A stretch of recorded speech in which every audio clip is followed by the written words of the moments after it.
ঈদের পরের প্ল্যান অবশ্যই ম্যাচ জেতা, যেহেতু আমরা ভালো খেলছিলাম না। তো ঈদের আগে আমরা ভালো শেষ করে যেতে পেরেছি, তো অবশ্যই ওই ফ্লোটা ধরে রাখার চেষ্টা থাকবে। আপনি যদি ঈদের আগে লাস্ট ম্যাচটার কথা বলি, একদম ডিপি নিয়ে গিয়ে তারপর আপনার যেই স্বভাবগত যেই খেলার স্টাইলটা দেখা যায়, বিধ্বংসী রূপটা দেখা যায়, ওই ইনিংসটা যদি একটু। না, উইকেটটা ডিফিকাল্ট ছিল মিরপুরে অ্যাজ ইউজুয়াল যেরকম থাকে, তো ওরকম প্ল্যান করে আগাচ্ছিলাম, যেহেতু আর্লি উইকেট পড়ে গেছিলো। তো এরকমই ডিপে নিয়ে যে পরে যেন একটু এক্সেলারেট করতে পারি, তো ওরকমই প্ল্যান ছিল, তো ওরকমভাবেই সাকসেস হয়েছে। আর পয়েন্ট টেবিলে এখন পর্যন্ত নিশ্চয়ই আপনারা যেভাবে প্রত্যাশা করেছিলেন টুর্নামেন্ট শুরুর আগে, সেই অবস্থানে আপনারা নেই, কিন্তু আইজ অন দ্য প্রাইজ নিশ্চয়ই আছে এখনও।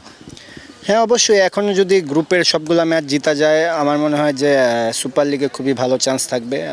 লিগ খুবই ভালো হচ্ছে, সবাই ভালো খেলছে, যে কোনো কেউকে হারিয়ে দিচ্ছে। তো এরকম কম্পিটিটিভ লিগে যে কোনো কিছুই পসিবল, কেউ এবার আনবিটেন চ্যাম্পিয়ন হতে পারবে না। সো আমার মনে হয় যে লাস্ট ম্যাচ পর্যন্ত এই বছরের লিগটা যাবে, তো এরকম শেষ ম্যাচ পর্যন্ত যাওয়াটাই। জীবনের সব আয়োজন এখানে একসাথে।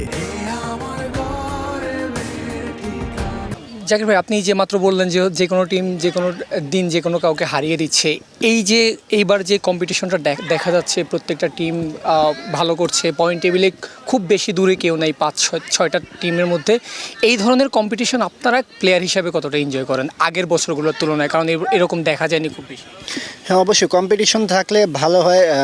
প্রত্যেকটা টিমের সাথে কম্পিটিটিভ ম্যাচ হলে নিজের কাছে এটা ভালো লাগে। একটা কম্পিটিশন হলে এটা পরের দিকে কাজে লাগে, যেহেতু আমরা ইন্টারন্যাশনাল ক্রিকেটে ওয়ানডে ক্রিকেটটা ভালো খেলি একমাত্র প্রিমিয়ার লিগটার কারণে। তো প্রিমিয়ার লিগের মান অনেক দিন থেকেই ভালো, বৃধায় আমরা ভালো ক্রিকেট খেলতেছি। তো এইরকম এটা চলতে থাকলে ভালো, আমাদের ক্রিকেট কালচারের জন্যই ভালো।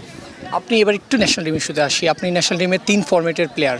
এই জাকির আলীকে যখন দেখা যায় টি-20 খেলে, বিস্ট মুডে খেলে, টেস্ট ক্রিকেটে গেলে আবার ডিফারেন্ট মুড, ওয়ানডে ক্রিকেটে ডিফারেন্ট মুড, এই যে সুইচিংটা করেন আপনি, এটা কীভাবে?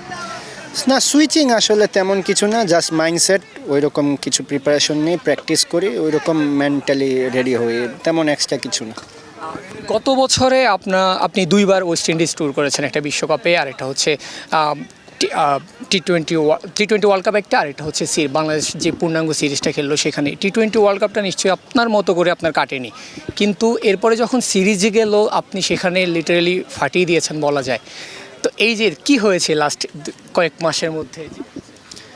না, তেমন কিছু না, জাস্ট আমি আমার প্রসেসে ছিলাম, ওই প্রসেস অনুযায়ী খেলার চেষ্টা করেছি। আপনার স্বভাবগত যেই খেলার ধরন, সেই হিসাবে এবারে ডিপিএলটা খুব একটা ভালো যাচ্ছে না বলা যায়। কোনো কি প্রবলেম বা 2-1 ম্যাচ পরেই হচ্ছে আবার ন্যাশনাল টিমে সুইচ করবেন? না, এরকম কোনো প্রবলেম আমি দেখতেছি না, যা আছে অ্যাজ ইউজুয়াল ঠিক আছে, কোনো সমস্যা। জিম্বাবুয়ে সিরিজ নেক্সট প্ল্যানটা কি? নেক্সট প্ল্যান ওই তো ওইখানে যে তারপরে ওইরকম প্রিপারেশন নিয়ে ম্যাচের জন্য রেডি হওয়া।